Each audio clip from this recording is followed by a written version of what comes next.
दोस्तों, दहेज बहुत बड़ी समस्या है समाज की। लेकिन क्या लड़के वालों की ही गलती होती है दहेज में? आप इस समाज में रहते हो, आपने कभी महसूस किया हो, जितने भी आप केस देखते होंगे ना, सभी केस में क्योंकि दहेज लड़के वाले मांगेंगे तो उनकी गलती दर्शा दी जाती है। जबकि नंबर एक तो बिचौला, जो माँ बाप को पहले लालच दिखाता है कि मैं आपका लड़का गवर्नमेंट जॉब में है या बढ़िया पोस्ट पे है, कोई प्राइवेट कंपनी में तगड़ा, तो शादी कर दो, मैं ये दिला दूंगा वो दिला दूंगा। और नंबर दो, वो माँ बाप जिनकी बच्ची होती है ना।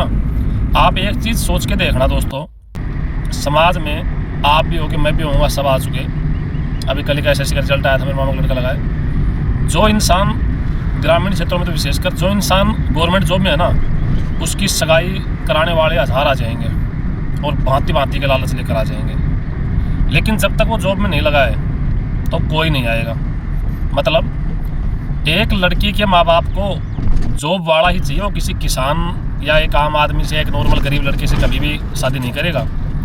तो इनडायरेक्ट रूप से वो क्या कर रहा है उस लड़के के साथ में, वो भी एक प्रकार से भरा हुआ कर देख रहा है। अब आप कहोगे भाई लड़की के भविष्य के लिए वो सब माँ बाप ही सोचते हैं, तो क्या गवर्नमेंट जॉब वाला ही भविष्य सुरक्षित रख सकता है? या जो जिसके पास बहुत ज़्यादा पैसे वहीं पे खुश रहेगी वो?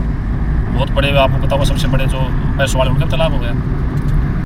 लेकिन नहीं, हमें जब हमारी लड़की का देखना है ना, चाहे मैं हो चाहे आप, तब तो हम देखेंगे एक सिक्योर परिवार जिसमें पैसे भरे पड़े हों। और जब दहेज की बारी आएगी तो बड़ी बड़ी पंचायतें हो रही हैं कि दहेज नहीं लेना, दहेज नहीं लेने देंगे, कोई दहेज नहीं मांगेगा। मतलब लड़के का बाप कुछ नहीं मांग सकता, लेकिन लड़की के बाप की डिमांड एक ही रहेगी, तगड़ी नौकरी, तगड़ा पैसा, तभी सगाई होगी। आप अपने समाज में देखो, ग्रामीण क्षेत्र में देखो, अपने आसपास देखो, जो इंसान जॉब में नहीं है, चाहे कितना ही अच्छा हो। एक मेरा दोस्त का नाम तो मैं नहीं लूँगा, उसकी रिश्तेदारी में एक नंबर का लड़का है, मैं लिख के दे दूँ स्टाम्प पेपर पे, ना वो बेचारे में कोई ऐब, न पुड़िया, न दारू बियर बीड़ी सिगरेट तो दूर तक नहीं है। परिवार एक नंबर का, पानी है, कुआं है, अपना खुद का खेती है, लेकिन सगाई नहीं हो रही। क्यों? क्योंकि सरकारी नौकरी चाहिए सबको। जो भी आता है ना, जिस लड़की के बाप के पास इस समय यह हाल समाज का कि आधा बीघा ज़मीन है ना, आधा बीघा, वो कह रहा है मैं आधा बीघा ज़मीन बेच दूंगा, 11 लाख देने को तैयार हूँ, लेकिन लड़का सरकारी नौकरी वाला ही चाहिए। तो कोई बेरोजगार से शादी नहीं कर रहा। तो लड़की वाले को वो जो सरकारी नौकरी, वो पैसे चाहिए, वो भी तो इनडायरेक्ट रूप से उल्टा दहेज ही है कि मेरी बेटी फुल सिक्योर।